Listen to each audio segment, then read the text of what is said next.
जननी जन्म सौख्यानां वर्धनी कुल संपदां पदवी पूर्व पुण्यानां लिख्यते जन्म पत्रिका आदित्याय च सोमाय मंगलाय बुधाय च गुरु शुक्र शनिभ्यश्च राघवे केतवे नमः வேயிறு தோழி பங்கன் விடமுண்ட கண்டன் மிக நல்ல வீணை தடவி மாசறை திங்கள் கங்கை முடிமேல் அணிந்த என் உளமே புகுந்த அதனால் ஞாயிறு திங்கள் செவ்வாய் புதன் வியாழன் வெள்ளி சனி பாம்பு இரண்டு முடனே ஆசர நல்ல நல்ல அவை நல்ல நல்ல அடியார் அவருக்கு மிகவே.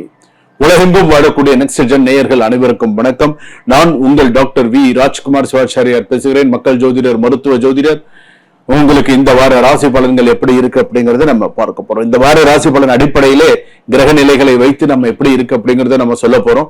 என்னென்ன மாதிரியான சூழ்நிலைகள் இருக்கு, என்னென்ன மாதிரியான விஷயங்கள் நம்ம பண்ணணும், எப்படி பண்ணணும், என்னென்ன விஷயங்கள் நம்ம செய்யணும் செய்யக்கூடாது, என்னென்ன பண்ணணும் பண்ணக்கூடாது அப்படிங்கறத நம்ம தெரிஞ்சுக்க போறோம். அப்படி நம்ம தெரிஞ்சு கொள்ளக்கூடிய விஷயத்துலதான் நம்ம எல்லாருக்குமே நமக்கு நிறைய நல்ல விஷயங்கள்லாம் நமக்கு தெரியும். அப்படி இருக்கக்கூடிய காலகட்டத்துல நம்ம என்னென்ன பண்ணணும் எப்படி பண்ணணுங்கிறத நம்ம தெரிஞ்சுக்கலாம். வாங்க வீடியோக்குள்ள போலாம். கடைசி வரைக்கும் வீடியோ ஸ்கிப் பண்ணாம பாருங்க. அப்பதான் நம்ம என்ன சொல்ல வரோம் என்ன அப்படிங்கிறது உங்களுக்கு தெரிய வரும். சுபம். வாழ்க வளமுடன். மேஷராசி நேயர்களை, உங்கள் பொறுமையை சோதிக்கக்கூடிய வாரம் இந்த வாரம். நல்ல ஞாபகம் வச்சுக்கோங்க, பொறுமையை சோதிக்கக்கூடிய வாரம் இந்த வாரம். ஆனால் நீங்கள் எடுக்கும் சரியான முடிவு பல மாதங்களாக நின்று இருந்த வேலைகள் முடியும். நீங்க இப்ப எடுக்கக்கூடிய ஒரு முடிவு பல மாதங்களாக நின்று இருந்திருக்கக்கூடிய வேலைகள்லாம் டக்கு டக்கு டக்கு டக்குன்னு முடியக்கூடிய ஒரு சூழ்நிலைகள் வந்தாச்சு. ஏழரை சனி ஜாதகத்துல நடந்துட்டு இருக்கு, ஒன்னும் பிரச்சனை இல்லை. ஏழரை சனி நடந்துட்டு இருக்கு, விரயத்துல சனி.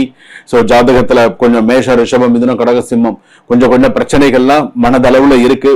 மனசுல ஒரு நெருடலான ஒரு சூழ்நிலைகள் மனசுல இருந்துட்டுதான் இருக்கு, இல்லாம இல்ல. இருந்தாலும் உங்கள் ஜாதகப்படி நீங்க அடுத்தடுத்த விஷயத்துக்கு நீங்க போயிட்டே இருக்கணும். மேஷராசி பொறுத்தளவுல இந்த வாரம் வேகத்தை விட விவேகம் உங்களுக்கு பலமாக இருக்க வேண்டும். நல்லா ஞாபகம் வச்சுக்கோங்க.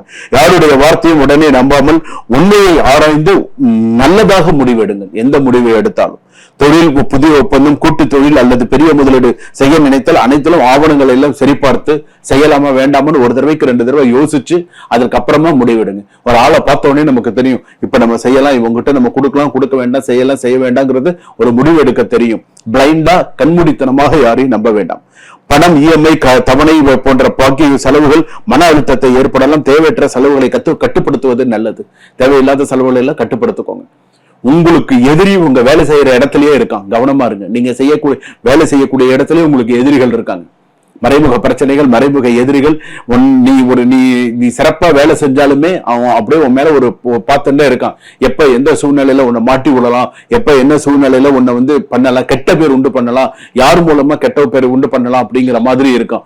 அதுலயும் ஒரு சில பேர் உன்னை திட்டமிட்டு வேலையை விட்டு தூக்குறதுக்கு ரெடியா இருக்காங்க. நீ கொஞ்சம் விழிப்புணர்வோடு இருப்பது நல்லது. பங்கு சந்து வதந்திகளை நம்பாமல் முதலீடு செய்யாதீர்கள். ஆராய்ச்சி இல்லாத முடிவு இழப்பை ஏற்படுத்தக்கூடும். வதந்திகளை நம்பி முதலீடுகளை செய்யாதீர்கள். அதுதான் முக்கியம். சார் இதுல நிறைய பணம் வருது சார், அதுல நிறைய பணம் வரும் சார், இப்படி பணம் வரும் சார், அப்படி பணம் வரும் சார்னு வரது வரட்டும். நீங்க அதெல்லாம் பத்தி எல்லாம் நீங்க இது பண்ணிக்காது.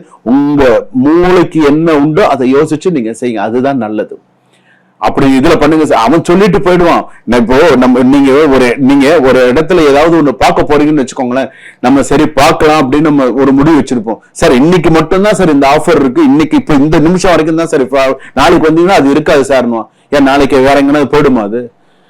அந்த மாதிரிதான் இப்ப நீங்க ஒரு அட்வான்ஸ் கொடுத்துருங்க சார், இப்பயே நீங்க ஒரு 10,000 ரூபாய் அட்வான்ஸ் கொடுத்துட்டு போயிடுங்க சார்னுவான். இப்பயே கொடுத்துருங்க, அதுதான் நல்லது. நான் ஹோல்ட் பண்ணி நாளைக்கு அது இருக்காது. எப்படி கால் முளைச்சு பறந்து போயிடுமா? என்னென்னமோ சொல்லி ஏமாத்துவானுங்க. ஜாக்கிரதையா இருங்க. ஏன்னா ஏமாத்துறதுக்கு ஒரு கலை வேணும். அந்த கலை சில பேர்கிட்ட நிறையவே இருக்கும். அதனால சில பேர் ஈஸியா ஏமாத்திட்டு போயிடுவாங்க. நீங்க அந்த கலையில சிக்காமல் இருங்க. மொத்த ஏமாத்தனான்னு தெரியுதுன்னா அவங்க கிட்ட போகாதீங்க. கரெக்டா இருந்துக்கோங்க. ஜெனுனா நீங்க இருந்துக்கோங்க. அவன் ஏமாத்தனான்னு தெரியுதுல, நீ போகாது. அதுதான் உன்னுடைய புத்திசாலித்தனம். அதே போல உடல் நலத்துல கவனமா இருங்க. தலைவலி, சோர்வு, தூக்கமின்மை, ரத்த அழுத்தம் போன்ற அலட்சியப்படுத்த வேண்டாம். ஓய்வுக்கு முக்கியத்துவம் கொடுங்கள். உடல்நல பரிசோதனை தள்ளி போட மூத்த குடிமக்கள் அதாவது தள்ளி போடாது. உடல்நிலை பரிசோதனை செய்து கொள்ளுங்கள். நேரம் தவறாமல் கரெக்டா மருந்து எடுத்துக் கொள்ளுங்கள். கோபத்தில் எடுக்கும் ஒரு முடிவு பின்னர் வருத்தமாக மாறலாம். அவசரம், ஒரு கையெழுத்து, ஒரு முதலீடு, அவசரமான ஒரு வார்த்தை, மூன்றையும் தவிருங்கள். எதை தவிர்க்கணுமோ அதெல்லாம் தவிர்க்கிறது நல்லது. இந்த வாரம் வேகம் வெற்றியை தரலாம், ஆனால் நிதானம் நிலையான வெற்றியை தரும். இந்த வாரம் உங்கள் அமைதியே மிகப்பெரிய பலமாக இருக்கும் அப்படின்னு சொல்லியிருக்கு. முருகப்பெருமான் வழிபாடு பண்ணுங்க, துர்கை வழிபாடு நிறைய பண்ணுங்க. இந்த வாரத்துல கொஞ்சம் முடிவெடுங்க. புதன்கிழமை, வியாழக்கிழமை கொஞ்சம் எச்சரிக்கையா இருங்க. மேஷராசி புதன் வியாழன்ல கொஞ்சம் எச்சரிக்கையா இருங்க. தேவையில்லாத விஷயத்துல நீங்களா போய் சிக்கிக்காதீங்க. கணவன் மனைவி கொஞ்சம் விட்டு கொடுத்து போங்க. ரிலேஷன்ஷிப்ல இருக்கிறவங்க சந்தேகப்படாதீங்க. ஒருத்தருக்குள்ள சந்தேகம் இருக்க வேண்டாம். காதல் விஷயத்துல எல்லாம் கொஞ்சம் கவனமா இருக்கிறது நல்லது. அதே போல ஷேர் மார்க்கெட்ல எல்லாம் கொஞ்சம் பார்த்து இன்வெஸ்ட் பண்ணுங்க. ஸ்கூல் ஸ்டூடெண்ட்ஸ்க்கெல்லாம் கொஞ்சம் பார்த்து சில விஷயங்கள்லாம் இன்வெஸ்ட் பண்ணிக்கோங்க. ஸ்கூல் சம்பந்தப்பட்ட இதுல இருக்கிறவங்க எல்லாம் படிப்பு விஷயத்துல எல்லாம் கொஞ்சம் நிறைய பார்த்து எஃபர்ட் எடுத்து நிறைய படிங்க. ஸோ அந்த மாதிரி பண்ணினீங்க அப்படின்னு சொன்னா சிறப்பு. வாழ்க வளமுடன். இதுவரையில் நாம் பார்த்தது பொதுவான ராசி பலன்கள், வார ராசி பலன் அடிப்படையில பொதுவான ராசி பலன்கள். இது சில பேருக்கு 100% அப்படியே பலிக்கும். நிறைய பேர் வெளிநாட்டிலையும் சரி உள்நாட்டிலையும் சரி போன் பண்ணி அவங்க என்ன பாக்குறாங்களோ அப்படியே ஒரு ஸ்கிரீன்ஷாட் எடுத்து, சுவாமி இதை நீங்க சொன்னது நான் பார்த்தேன், எனக்கு நீங்க சொன்ன வாரம் நீங்க சொல்ற விஷயத்த நான் கேட்டு அதுபடி எனக்கு சில விஷயங்கள்லாம் கரெக்டா நடக்கிறது அப்படின்னு சொன்னாங்க. நல்லது. வாழ்க வளமுடன். இன்பமே சூழ்க, எல்லோரும் வாழ்க. அப்படிதான் அந்த கோட்பாடு தான். எல்லாருமே நன்னா இருக்கணும் அப்படிங்கிறது தான். அது வகையில நீங்க இது மட்டும் இல்ல, ஜாதகம் பார்க்கிறது, எண்கணிதம் பார்க்கிறது, ஒரு ராசி கற்கள் தெரிஞ்சுக்கிறது, ஒரு வாஸ்து தெரிஞ்சுக்கிறது, ஒரு பிரச்சனை பார்க்கிறது, அதே போல ஒரு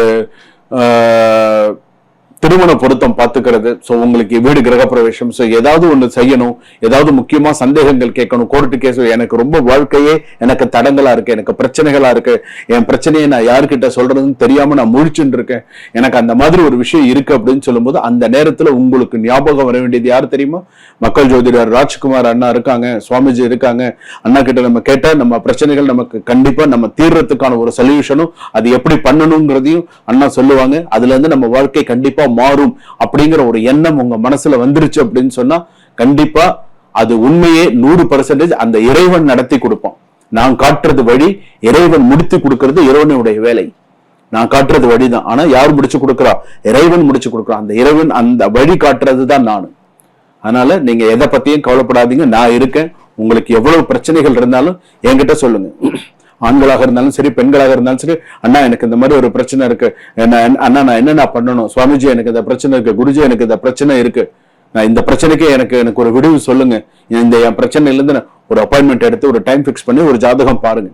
பார்த்து உங்களுடைய விஷயத்த நீங்க பூரணமா தெரிஞ்சுக்கோங்க. நான் இருக்கேன், நீங்க கவலைப்படாதீங்க. இந்த மாதிரி சொல்றதுக்கே உங்களுக்கு ஒருத்தர் வேணும். நான் சொல்றேன், நான் இருக்கேன், உங்களுக்கு கவலைப்படாதீங்க. சுபம்.